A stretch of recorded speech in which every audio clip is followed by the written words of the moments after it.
Swayam Prabha. Digital India. Educated India.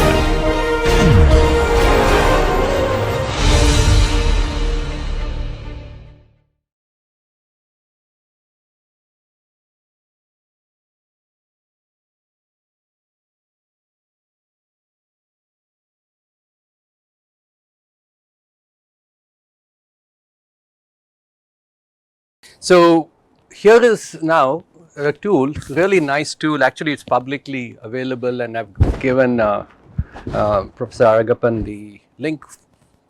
That's you can download, all of you, if you want, on your own computers. Yeah.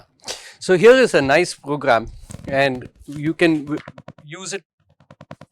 We'll use it for this particular example, the one we just did. It's called Nonlin. How many of you work in seismic areas? Any earthquake designs anybody works on? Not. So if you work on earthquake areas also, this is a excellent tool, because you see there is, of course, these are all earthquake acceleration time histories for American earthquakes, but you can easily import your own Indian earthquakes, especially Maharashtra, all those places where Assam, I think, Maharashtra in particular, some places you design, then you have to use, you can use it. But we'll just start with a new problem, and we've set up that problem in US, but you can also do metric units. So inches, and maybe we can go kips is fine. So you have here free vibration, right? We've looked at that. This is forcing function. We have seen that. Forcing functions are now, in this case, they are more for, we were using that for blast, but then it got also updated for blast load. So that's what we will use. If you're using earthquake, then you do ground accelerations and then incremental dynamic analysis for more specialized. And here you have a stiffness, several parameters. You have the weight, damping, then the stiffness 1, stiffness 2, strength. And the stiffness kg is also here. If you see the line going down, that is if you have softening. If you want to incorporate a certain breakdown into 1, 2, and 3, then you can incorporate softening to a certain extent. Other than that, you can use these 3. And if you do the blast load, let's go with the structure, the example that we just did. What was the weight of the floor? You can give me some number. So you click on this icon, and this was in kips. So what was the weight? So 8.5. After this Nonlin, you might wonder why we went through all the lectures so far, because it's just a really nice tool. But you have to know what's behind this. So that's your weight. And then the damping, although it is 0, you can try, but I give a very low value, 0.1, that's 1%. Then the stiffness, what was the stiffness in this case? This is in kips per inch.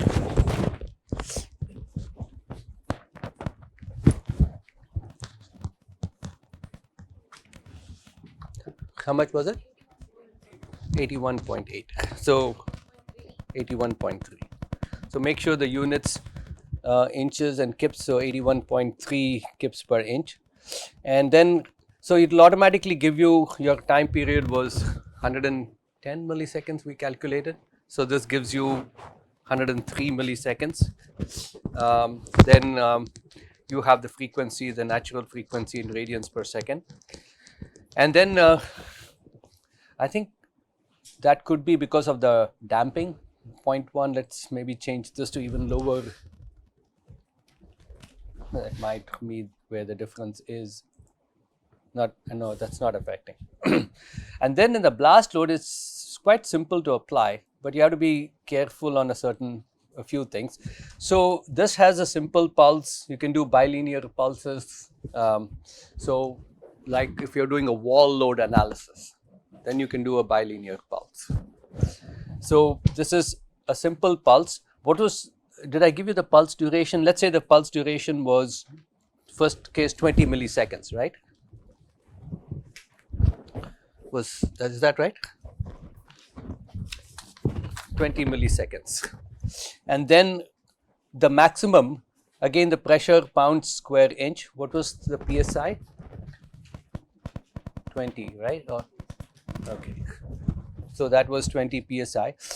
Now the tributary area, so we took 6 feet by 20 feet. So this is in square inches. 6 by 20 is 120. 120 by 144 is? No, 120 multiplied by 144. 17280. So then the lead time,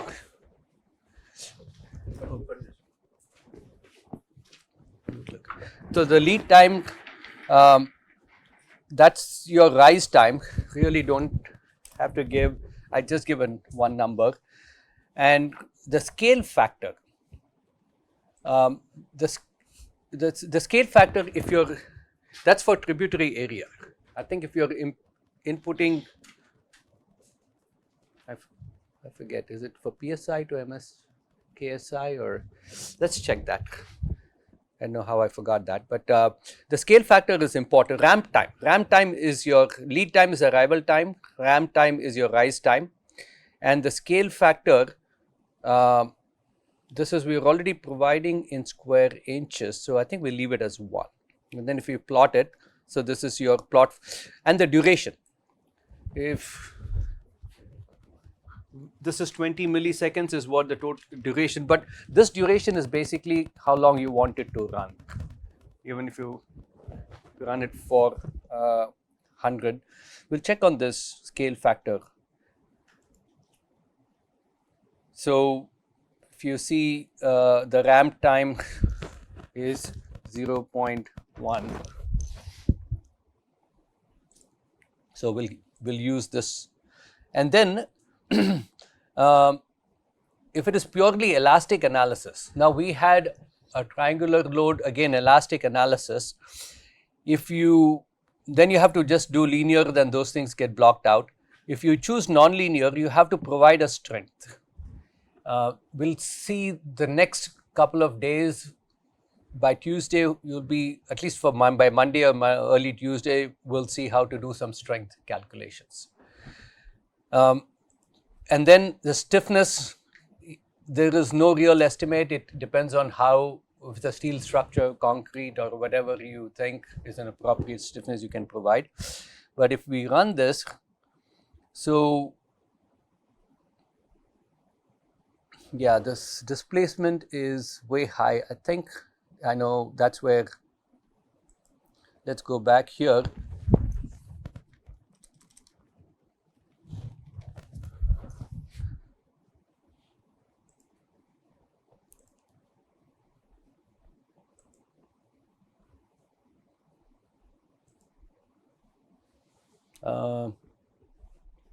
Clearly at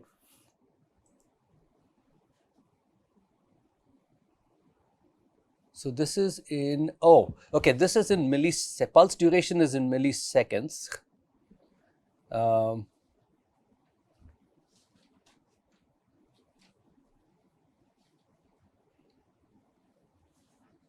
Damping force, you have the displacement.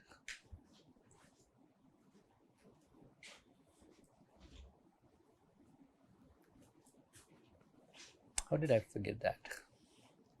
It's been a long time since I've used it, but still.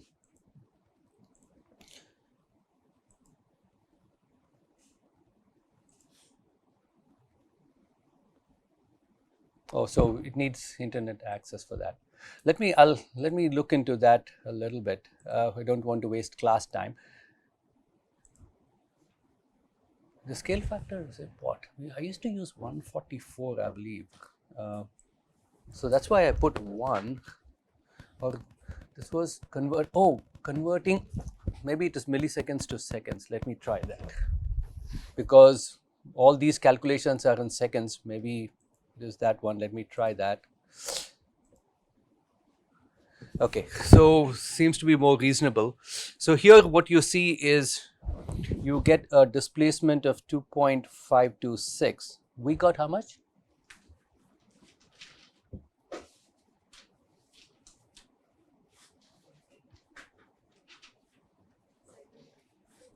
2 point something, 2.77. Yeah, so that's the scale factor is converting from milliseconds to seconds there. And that's why specifically they've written these numbers. They've written it in milliseconds because I mean, that's a nicer number, right? It's 1 instead of saying 0.001 seconds. So that's the purpose there. And then the other things that you can look here is time history plots. So this is a linear displacement you have at a different, so here you can see the maximum response. You have to change the decimals for it, but you can find the maximum response wherever it is, and when you can find, you can do frequency plots.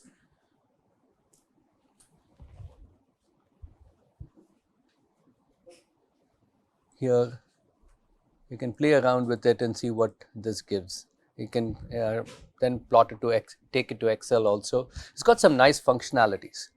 You get this.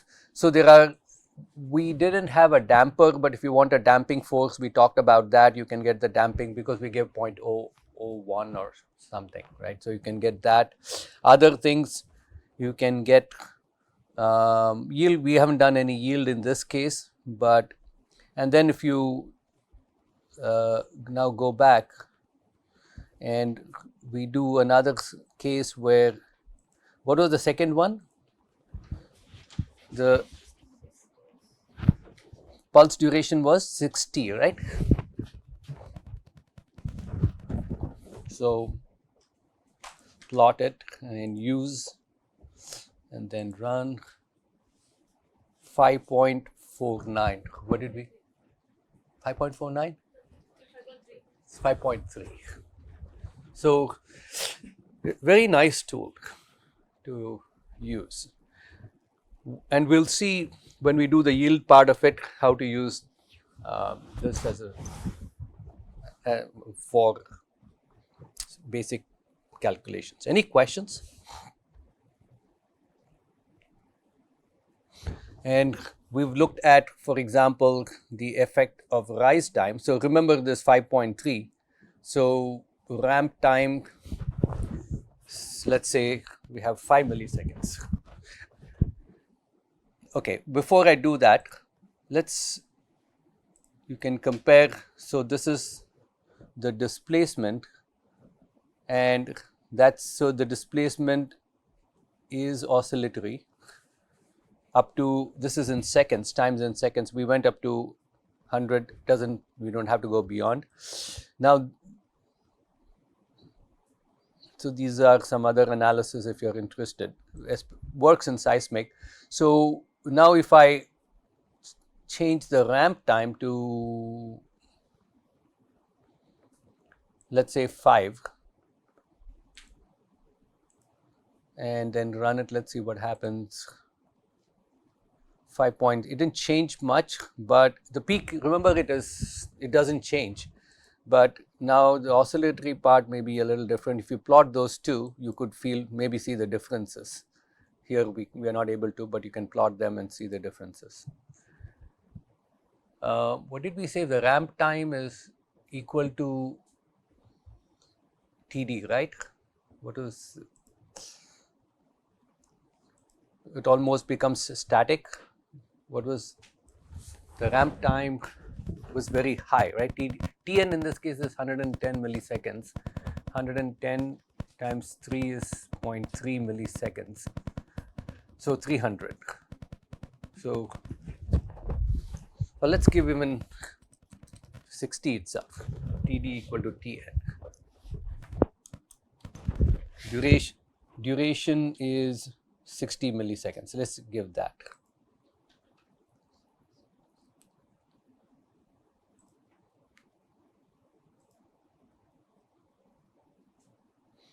And if I plot it,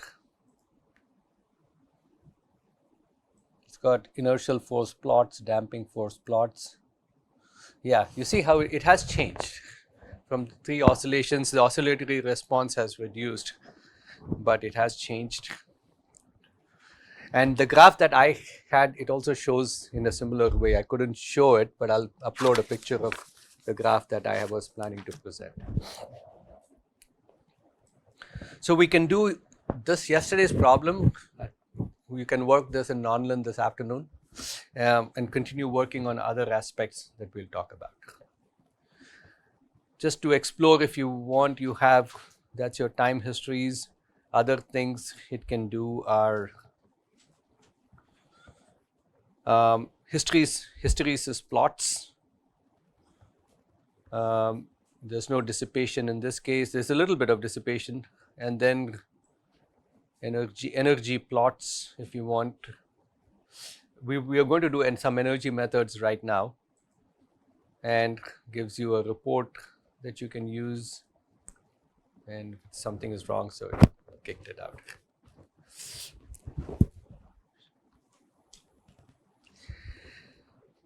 Okay, so now we come to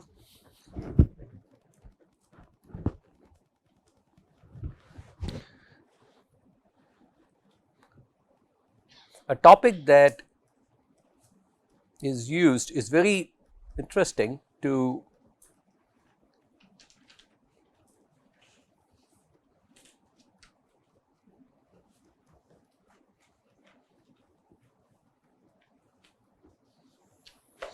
you might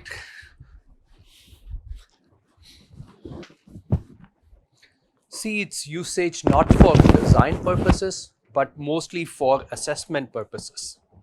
So let me start with why, where and why it is used. It is used to assess potential damage.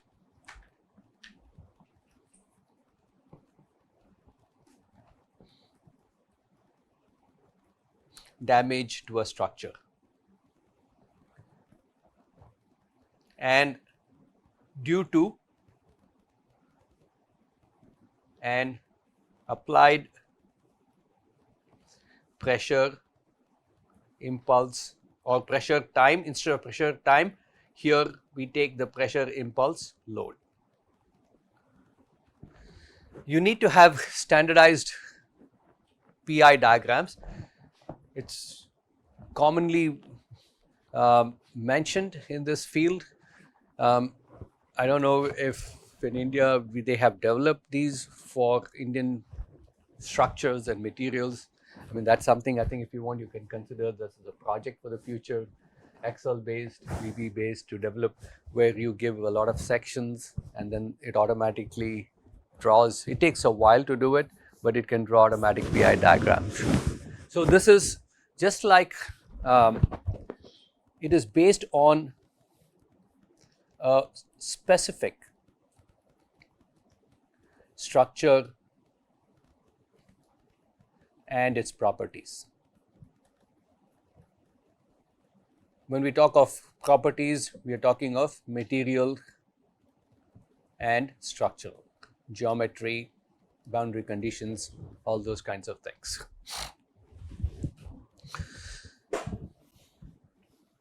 And it is based on the energy principles, energy methods. What we are going to do is just to spend some time understanding the fundamentals of what a PI diagram is.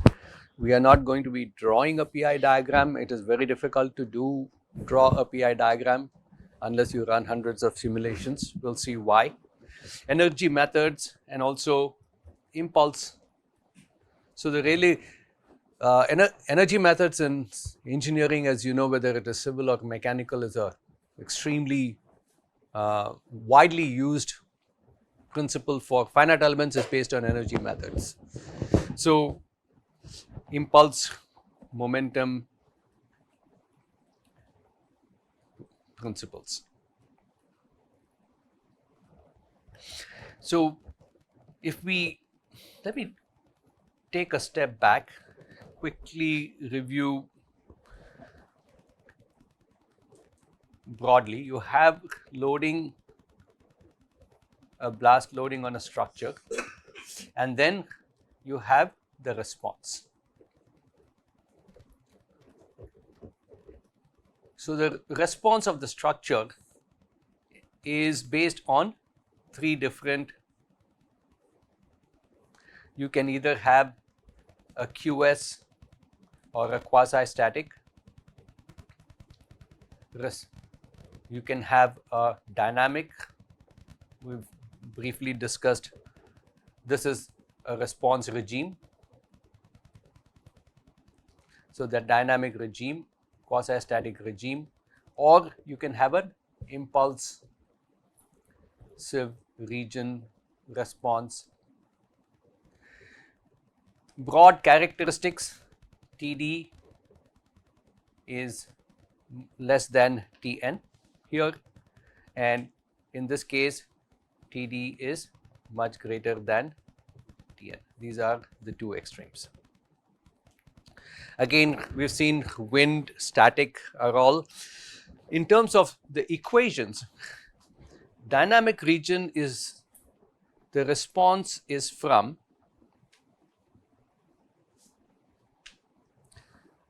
solving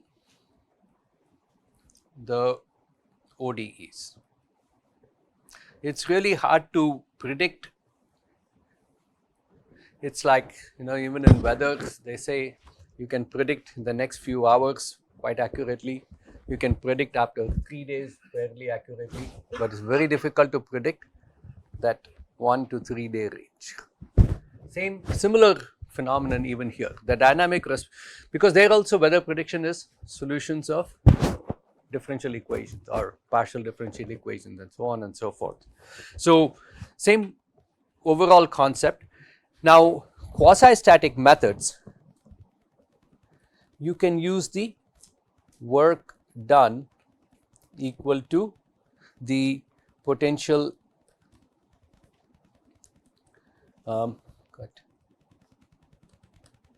potential energy principle.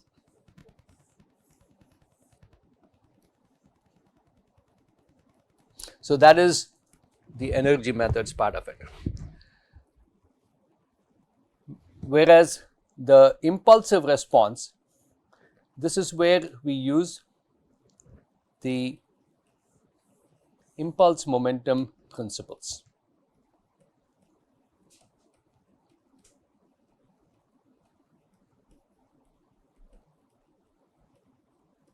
So let's look at both of them. It's a very different way of looking at it, very interesting way of looking at the same things we have done so far. And I have a couple of analytical expressions that I worked out yesterday, today to illustrate some of these points. So let's consider a scenario, the loading. Loading is, as we have seen, long duration. P naught and maybe X max. So the loading, even though it's not developing, it's not a static load, it's a quasi-static load. So in static load, you would go P naught. When you say pure static, it would be more, this is static. Here we are saying this is quasi-static. That's not a purely official definition, but in these cases, notice the difference. What's the big difference here? The work done, right? The work done is twice in that case. So load is not, it's not so long that it is developing. So we are not considering this scenario. Whereas here, the loading is P versus T. And let's consider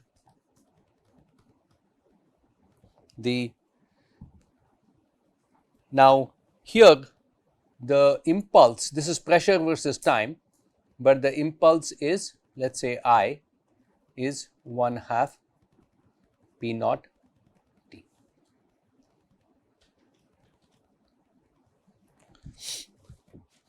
So,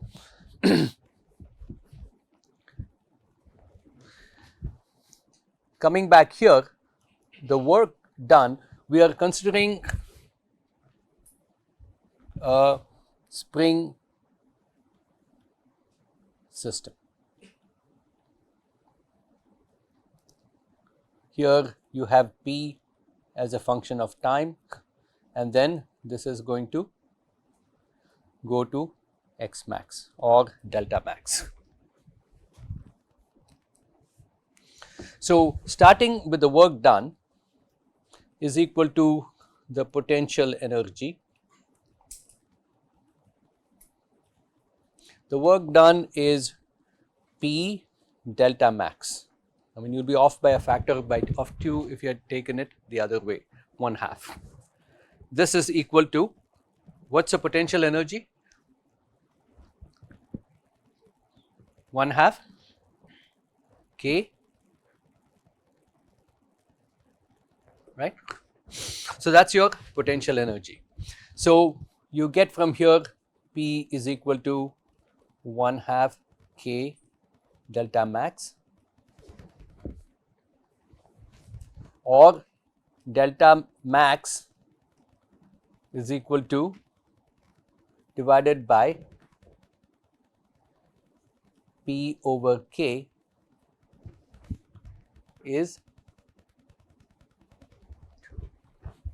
we did all the differential equations, and here you see the beauty of energy principles.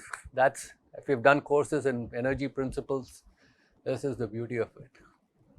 No differentially, and you'll see that very nicely in, but again, limitations, a lot of the limit, you should be able to get the energies, internal energy accurately. I'm not saying this is for everything else, it works for everything, but you see that now delta dynamic or delta max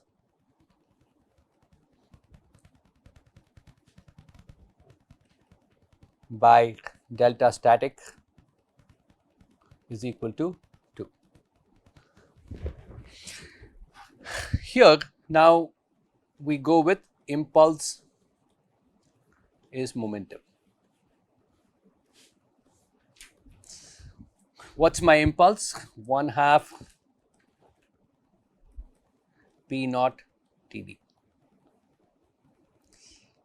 And what's the momentum? Of course, you have a mass here. M, momentum is mv naught, right? So, if you can leave it in two forms. So, from here I get V naught equal to, so this is one starting point. V naught is equal to I by M, or in this particular case P naught TD divided by 2M. So, remember both scenarios, we will use both of these cases, both forms. For V naught is, what is V naught? Initial velocity, the velocity with which. So, then we also have to use, once we use the impulse momentum, then we go back to the kinetic.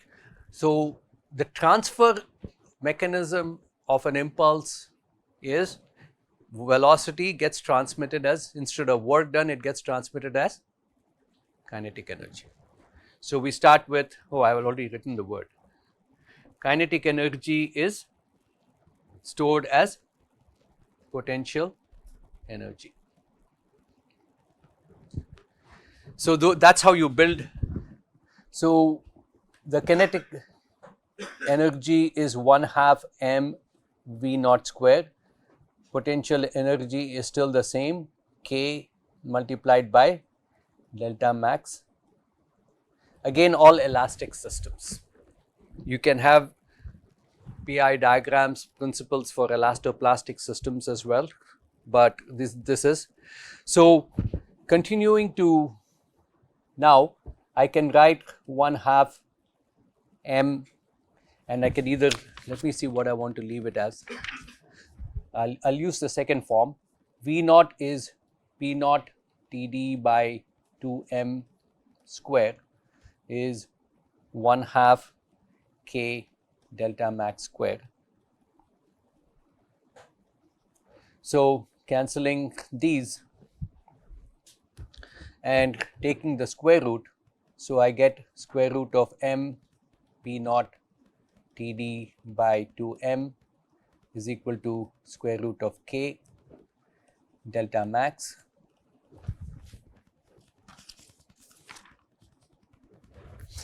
Then keep in mind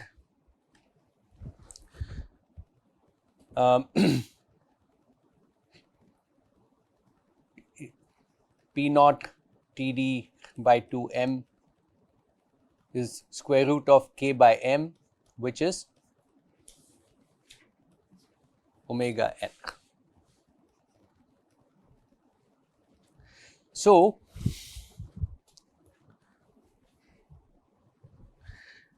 and omega n is also 2 pi by Tn. So I have these two expressions. Combining them, I can get delta max divided by, there are two more steps. Let's skip those steps. P naught divided by K is equal to pi TD by, see, this also gives you that the behavior in the impulsive region is a function of TD by Tn. And in fact, it does give you a number. The shock spectrum, right, we did. So this gives you something similar to the shock spectrum, again for a triangular loading. So what we have now, let's compare both of them. Static, here you get delta max is by delta static is 2, and correspondingly what we have is delta max by delta static is pi TD by Tn. Let's just look at a couple of cases. Help me with this, please. So TD by Tn for, let's say, 0.2, let's go 1.0, and let's say 1.5. So what is the ratio? If you can just calculate, multiply by pi,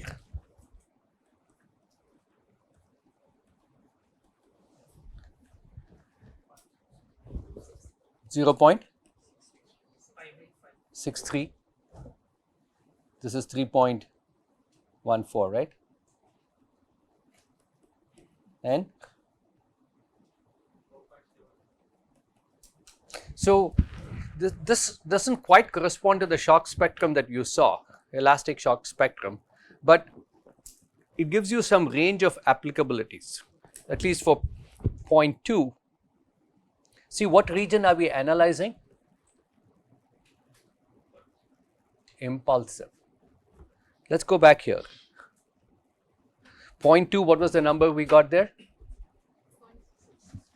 0.2 is 0.63, right? So what does it tell you? For, of course, tells us principle not applicable here. These are not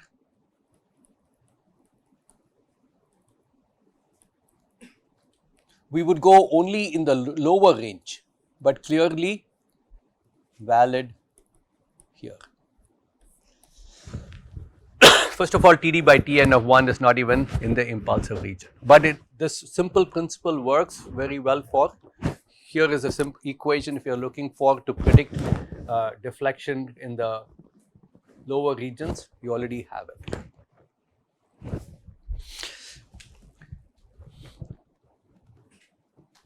So,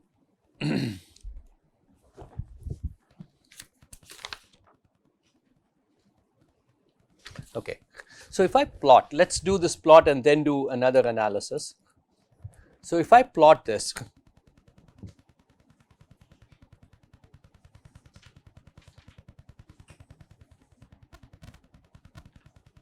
I plot delta dynamic divided by delta static and Td by Tn. For the region here, for low regions, this is pi Td by Tn, and then here it is, so this is the impulsive region. This equation is linear pi Td by Tn, and then quasi-static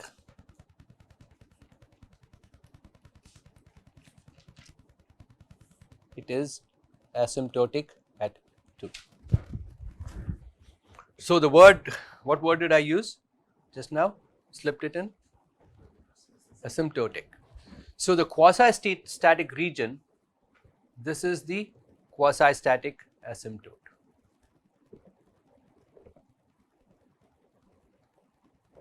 And here you have the impulse region asymptote, impulse asymptote.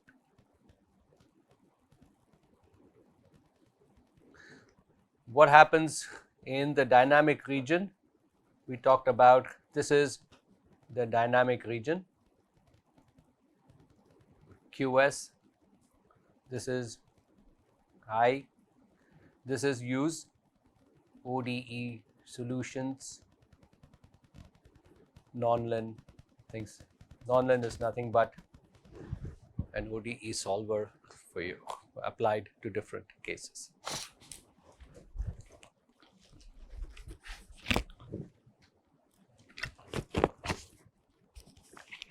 People have spent time on developing their own softwares in MATLAB and posting it. I know of a colleague who's done that. After some time you stop maintaining it. All this is very exciting to develop. Ultimately usage is limited to a certain group of people who work on this area. So you don't get as many likes. Maybe we should hire, I saw an advertisement in today's paper for content creation as a company by itself. They say we can get you so many million likes. I was front page ad, full page. So maybe we should also contact them.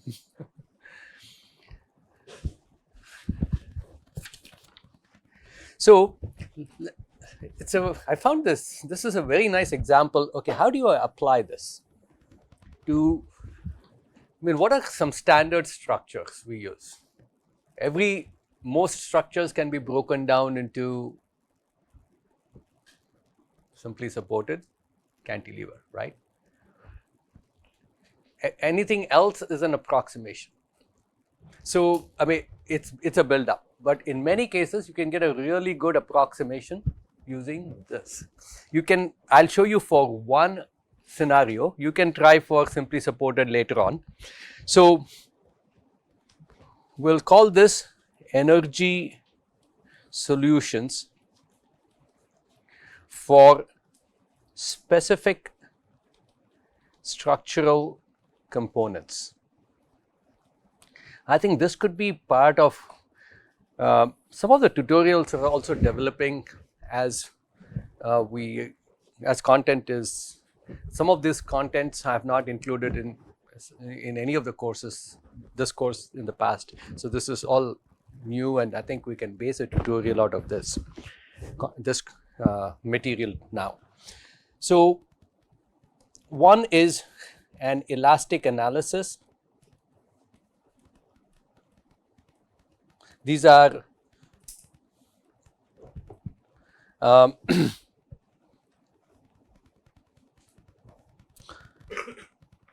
it also depends on the type of loading. I'm not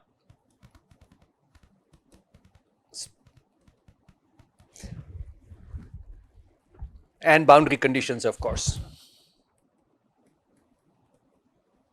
But we'll see how to use this principle for a simple case. So in this example, let's consider a cantilever.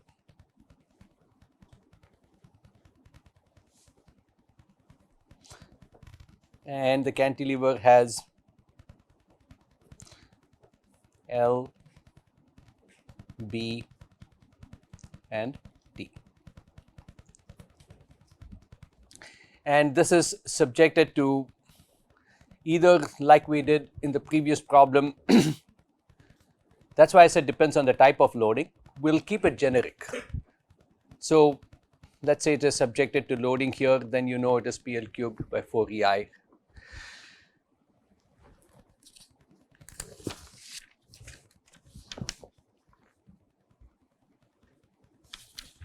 So consider impulse loading to start with. We'll do the quasi-static part. I'll also give the elastoplastic analysis.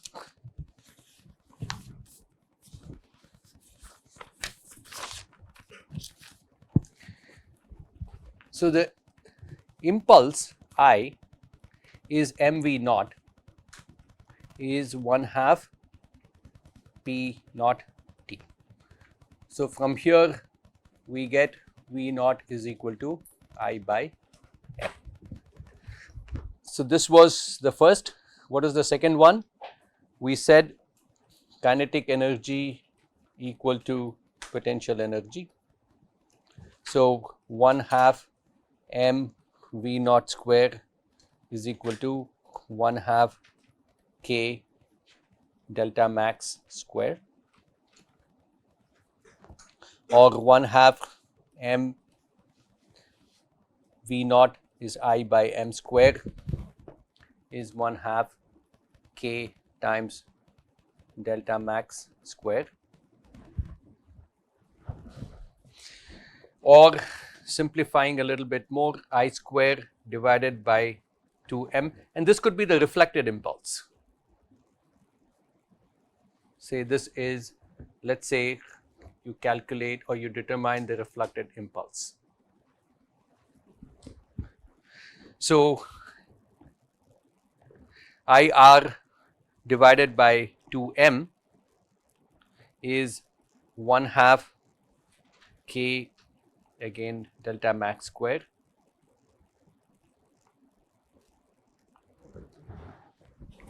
so what I get from here is the delta max is equal to I r square, right? No, we took, yeah, IR square by m, km square, no, delta max squared. So the square goes away. That's what I was wondering. So if I take that out, I get square root of km.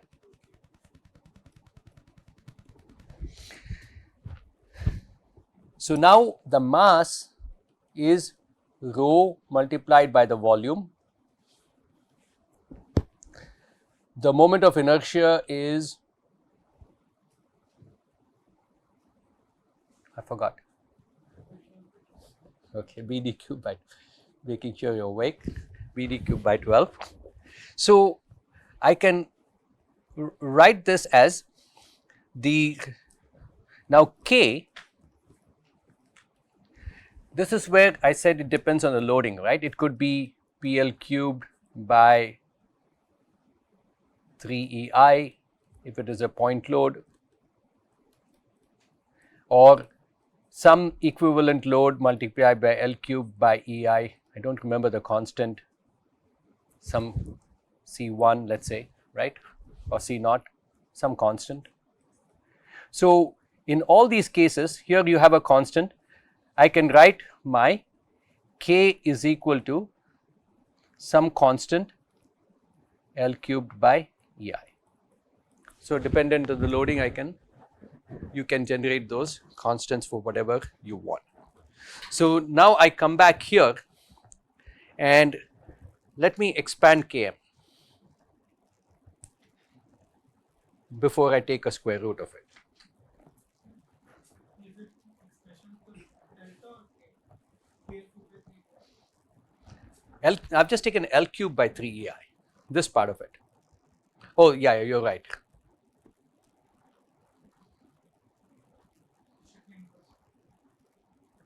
Yeah, EI by L cube, right? You're right. My bad.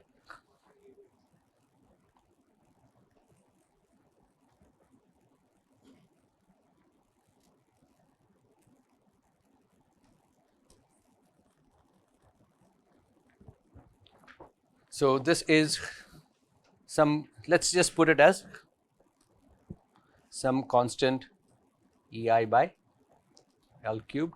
C naught is dependent on the loading. Thank you.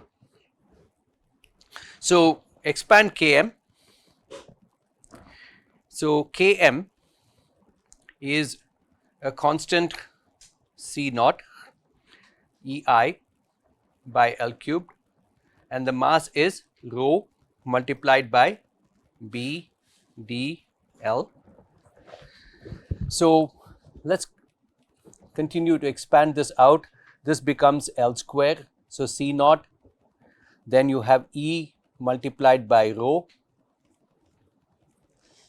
and now I is BD cubed by 12.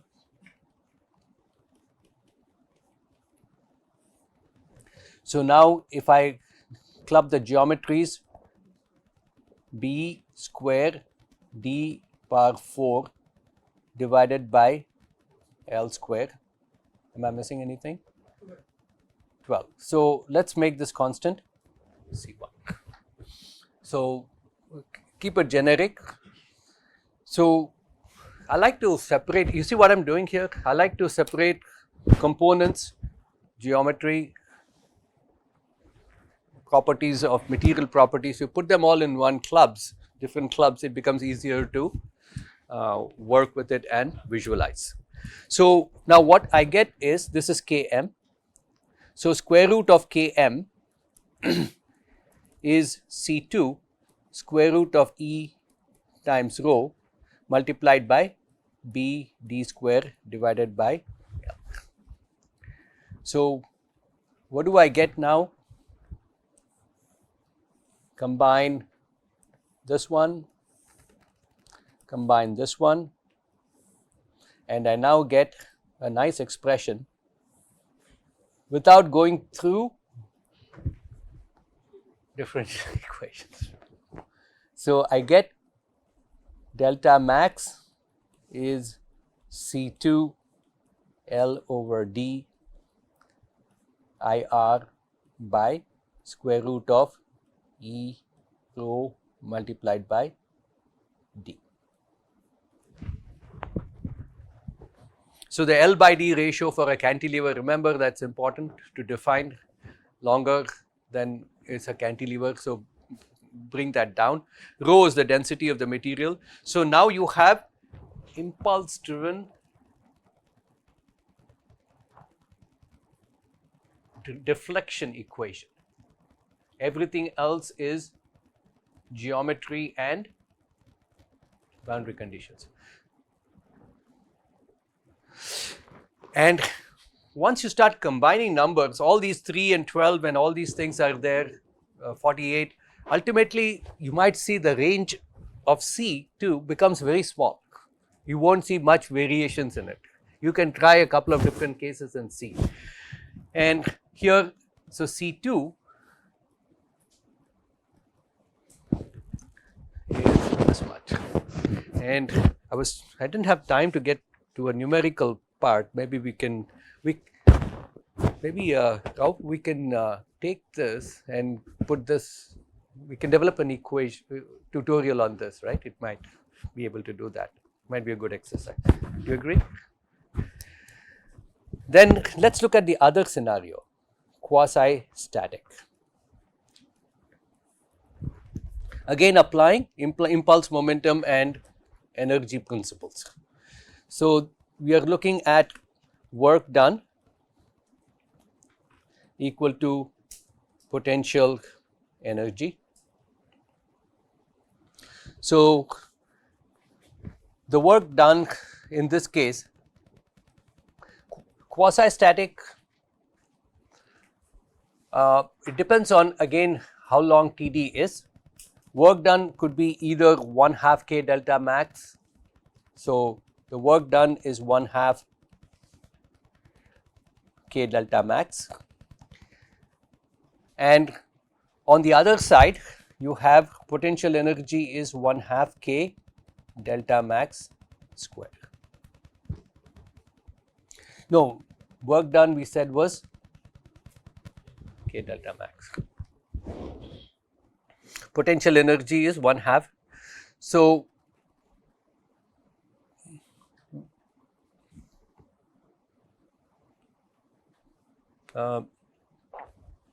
not K delta max. I knew something was bothering me. I knew this equation didn't look right. This is P. Okay, now we are clear. P delta max. So what we get from here is P equal to 1/2. Of course, we know this principle, K delta max. So P over K. Now if you see K 1/2, the K is the same as before. We can use K is equal to C naught EI by L cubed.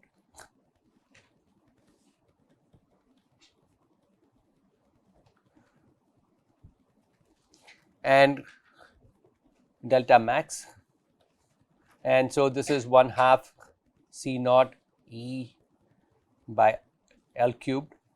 This is BD cubed divided by 12. So you can lump all of these into a constant C1, then multiplied by E, and then you have B d cubed by L cubed. So let's say B d cubed by L cubed. Am I missing anything? Delta max, right? So this is P is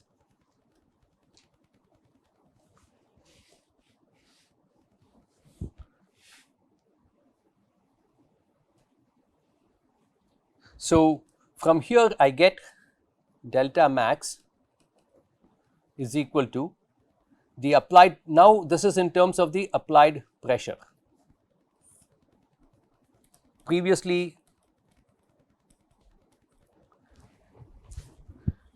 we considered, you have to be consistent with units. This is just a derivation, so more in terms of the principle and not exact equation, because the numbers C1 all come into play. So this is C1 multiplied by the P naught. So let's say a constant C1 multiplied, or C2, let's say 1 over C1 multiplied by P multiplied by L cubed by D cubed, or L by D cubed, multiplied or divided by 1 by EB. So this is pressure driven deflection equation. All these, why are we going through this? I mean, you could do non-lin for everything and be done. You know, you need numbers, you need some kind of ideas, answers to fall back on, and that work. So that's one of the reasons. And understand the fundamentals, of course. So you can similarly you can do elastic plastic behavior. We know that we are not having elastic behavior for everything. What would be the difference for elastic plastic behavior?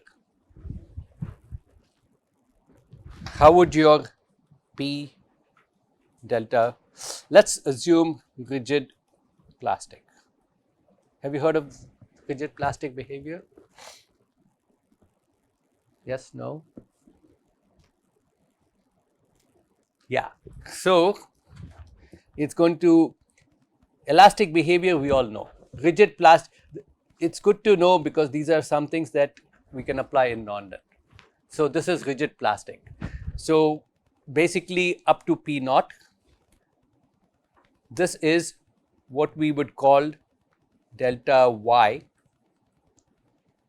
is the yield deflection.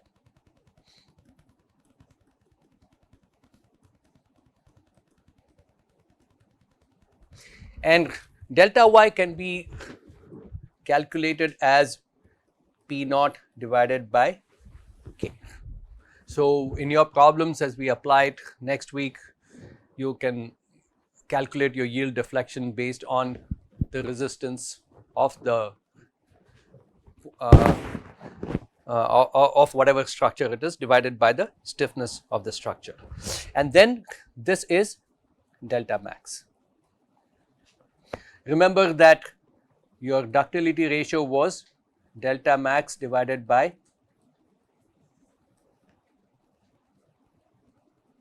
although it's kind of a misnomer. Again, ductility, again you could be dropping the whole way down, and the ductility ratio is still the same, right? Which is why in concrete, now in steel this is maintained. Concrete masonry, it drops down, which is the reason they don't use ductility ratio. Another reason to not use ductility ratio. So, use ductility ratio wisely.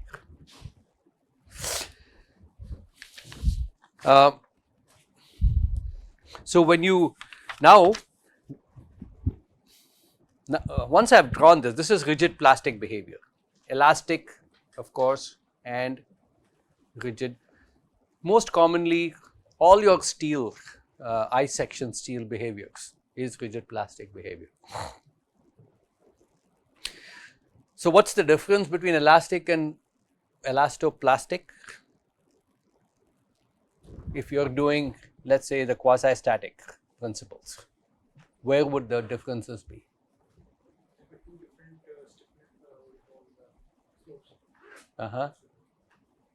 So, which calculation does it affect?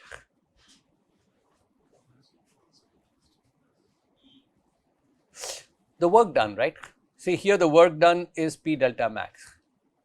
Now the work done is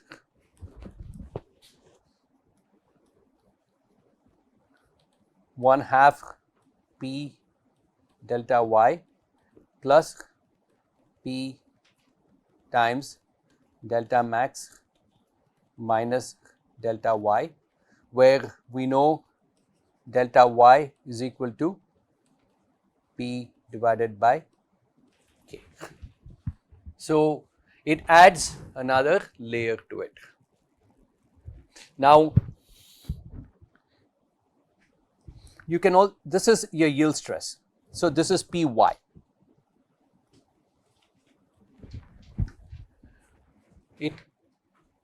The internal, I guess not the work, the internal energy in this is not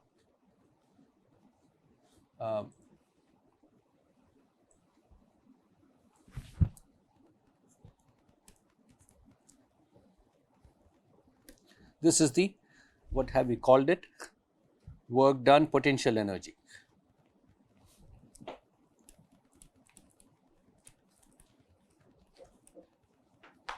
Because the work done is still P delta max. P naught, work done is P naught delta max. So, note the distinction. So, work done, this is Py, work done is P naught delta max. So you can go to town on this in this analysis. Once you will get x max. So if you, I'll give you the final answer in this case. You get delta max is equal to, if you do this is and similar, let me, before I do this, it's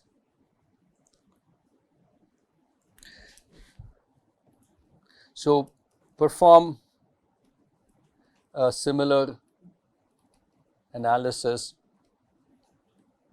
for impulse region,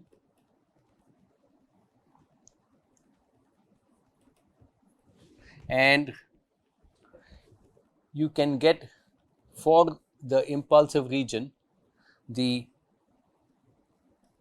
delta max is the applied impulse square L square divided by 4 Fy rho dq.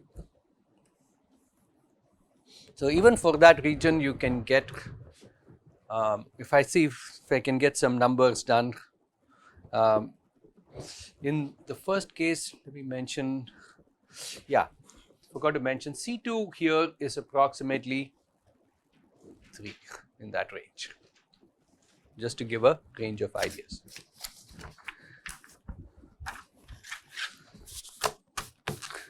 Now,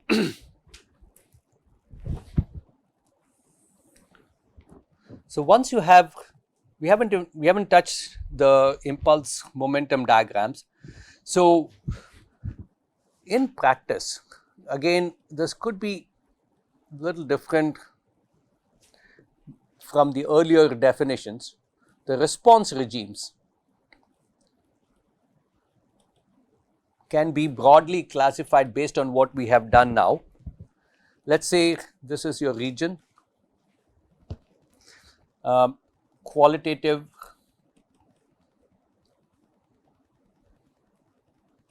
time limits and quantitative time limits.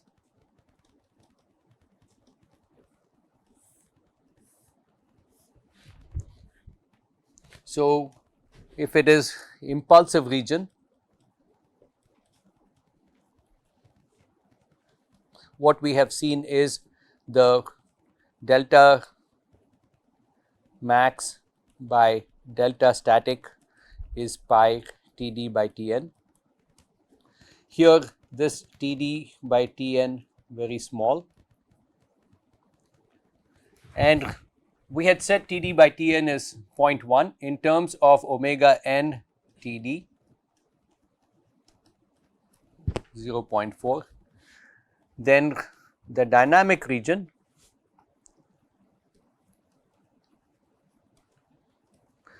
it is from 0.4 40, and the quasi-static region, here delta dynamic by delta static is 2. So omega n Td is greater than 40.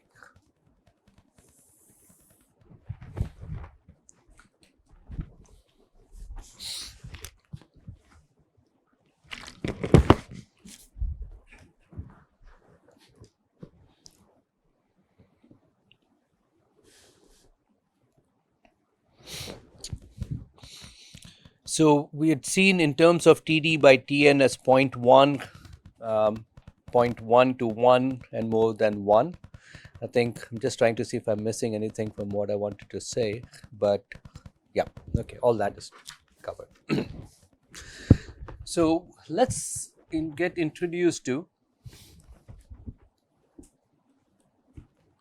the concept of pressure impulse diagram, what it is.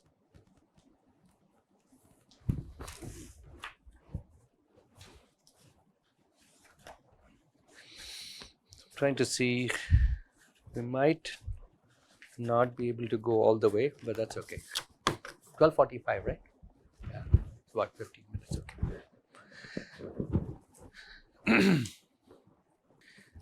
So there are other applications, I don't know, I'm trying to think of, I know I've encountered maybe thermodynamics or trying to think of what else, but maybe you can help me when you see this.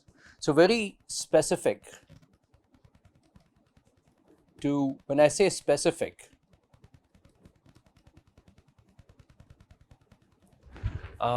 in loading applications. We're not talking of thermal or electrical or those kinds of, I'm sure there are, maybe seismic there are. It's not a spectrum for sure. So this is, keep in mind, it is not a spectrum. Sometimes you have to say what it is not. You identify something by saying it is not this, it is not this, it is not this, it's not this, and then you can define something better, right? So definitely this is not a spectrum. And it is not, again, not applied in wind or seismic applications.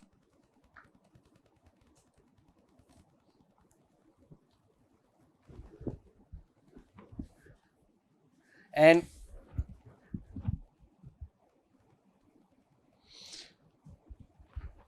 so now we're beginning to look at blast in, again giving a context to it. You've seen these, but blast is either a pressure, the two variables are pressure and time, or pressure and impulse.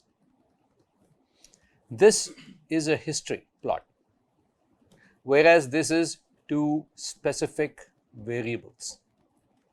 Peak pressure. So there is a difference in when you would apply pressure time history, and there is a difference of when you would consider pressure and impulse variables.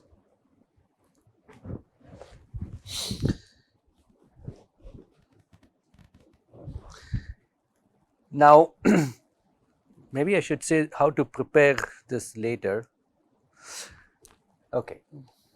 The purpose of, we call this a PI diagram.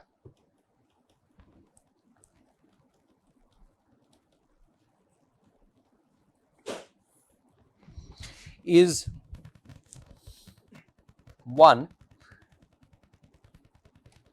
to generalize it, it's a diagram, it's a plot, a single plot with multiple graphs in it, multiple curves in it. So single plot with multiple curves for a given structure. So we generalize it to all, that's the important part, loading on the structure. So you generate a PI plot for columns for specific configurations, it's specific to that, but once you generate, it's something like a moment interaction curves in some ways. You can think of PM diagrams in columns, yeah, in some ways. So it's generalized to all loading.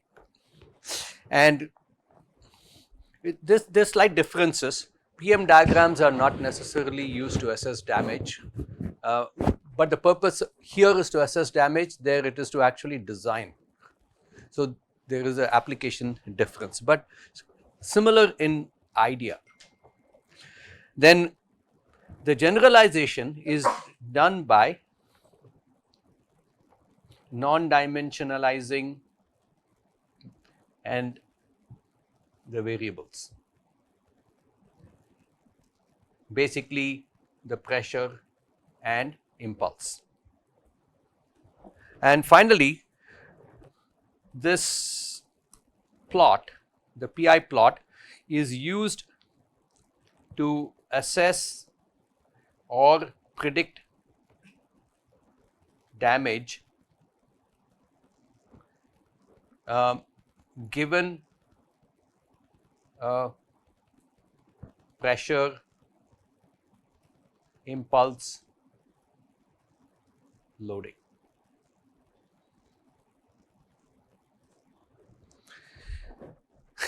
Not to design a structure.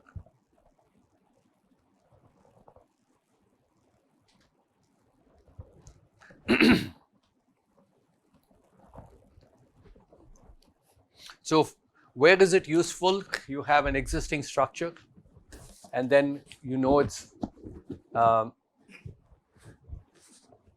reinforcements, whatever details. Once you know that, then you can generate PI diagrams. Once you have that PI diagram generated, then you can assess for different scenarios of blast loading, what would be the LOPs, what would be the damage to that structure, all those. So it is post assessment of structures. This is an extremely useful tool. How to non-dimensionalize impulse and pressure. So the next step in this is to non-dimensionalize impulse and the response.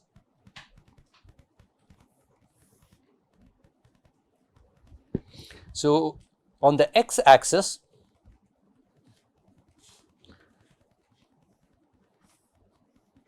if I were to take impulse, the impulse has units of pounds, seconds, right? Or you can have Newton second. I need pound second, Newton second here. In terms of quantities that we know, and if you play around, you would have done non-dimensional analysis in fluid mechanics or some other courses. So play around with your variables that you have, and you get this terms that we have seen quite often, x max square root of km. It also non-dimensionalizes it. It non-dimensionalizes Newton seconds. And then on the y-axis, if look at, and we'll change this x max, this is x static.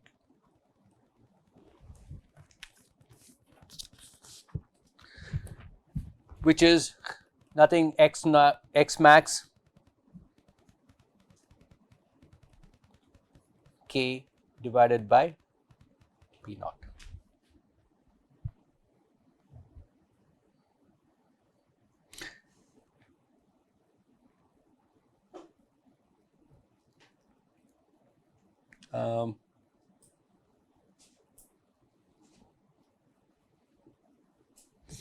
So you can look at this as x max is 2x static, which is 2 p naught divided by k. So you can say x max 2 p naught divided by 2 p naught divided by kx max. Sorry.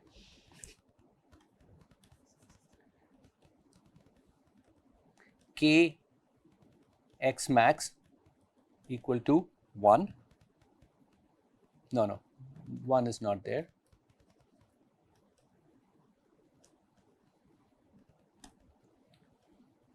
So we can say 2 p naught by k x max equal to 1. And here you can say x max by I impulse by x max km, this is also equal to 1. So now if I plot these two, the asymptotes you'll see come through. So remember these, when we plot x and y, what do we think of? Anytime you plot 99 99.9% of the time when you plot y as a function, y and x, what comes to mind?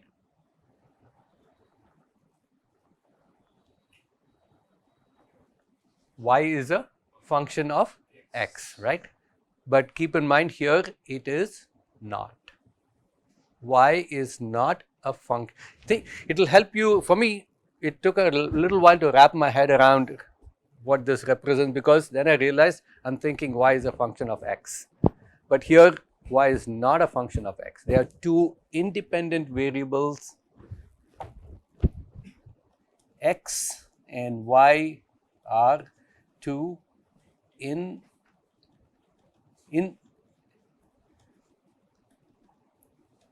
being plotted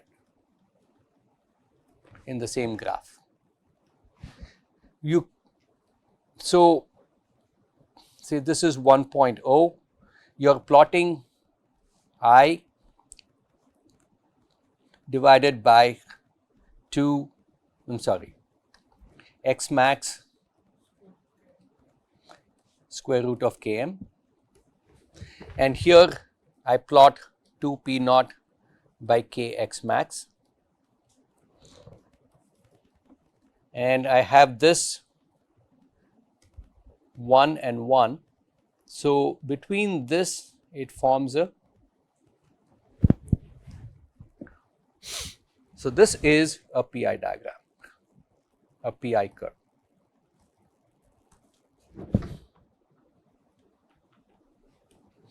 It's called an iso damage. What does iso mean? What does the term iso damage mean to you?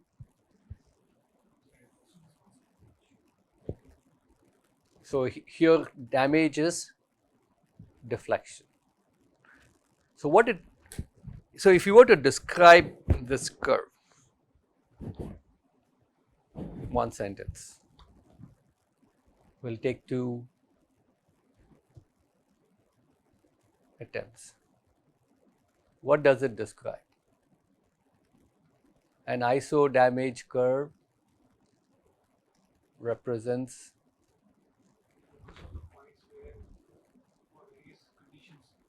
what conditions? It is the, yeah, go ahead, you're right. Locus of the damage points. Wait, you almost got it. First time you had it right. It is the, okay, I like, let's develop that. Let's put a definition to it. It is the locus of the points representing, what did you say?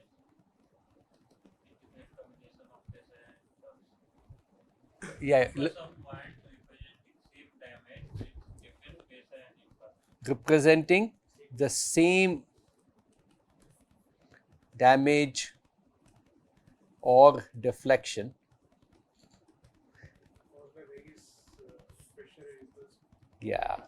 caused by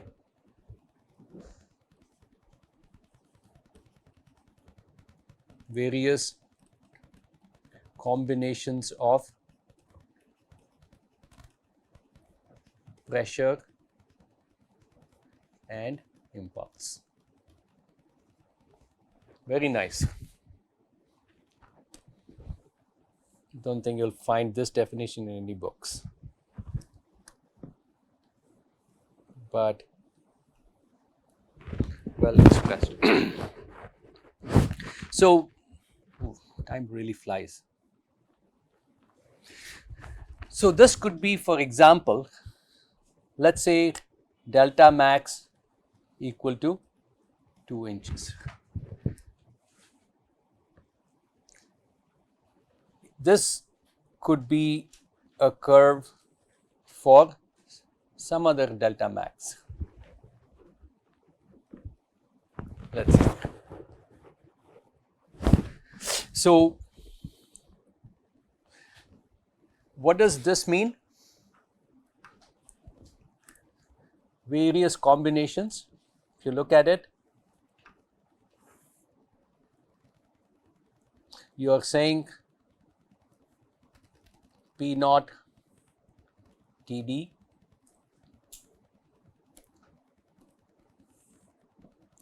P naught 1 TD1 represent same damage. So it's not a fixed P naught, it's not a fixed TD either, but the P and I can keep changing. But this, so if you plot a three-dimensional, so what are the different regions? We'll maybe spend one more graph. So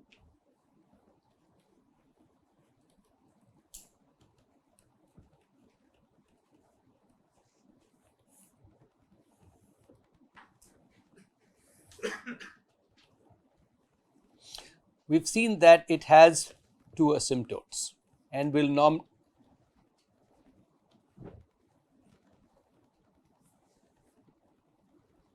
so here is an asymptote. So this is what is called as the quasi-static asymptote. So this here represents the pressure in some ways. Here it is the impulse. So the quasi-static or the pressure asymptote. Say this is 1.0 non-dimensionalized, and this is the impulse asymptote. Various regions are, let's say this is region A. Region A represents no damage at all.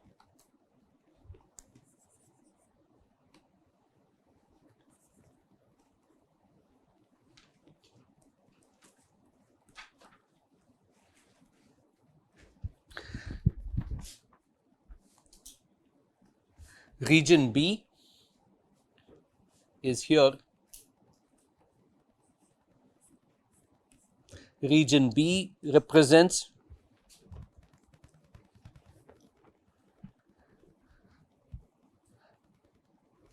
the region where, as you increase the pressure, right? So it represents impulse regions. Although you're increasing the pressure, is it damaging? No. Regions where increasing pressure does not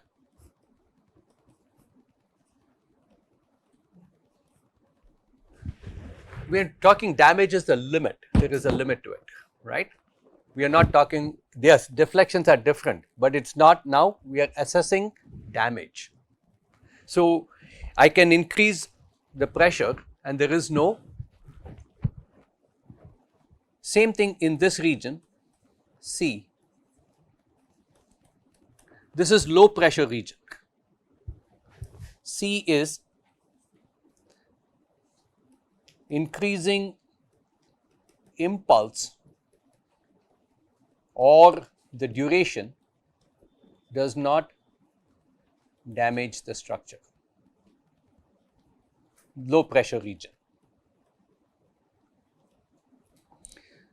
And region D, here is where, so D is the region where there is, again this is the QS, quasi-static. D is finally where damage beyond the limit, the limit of the PI curve.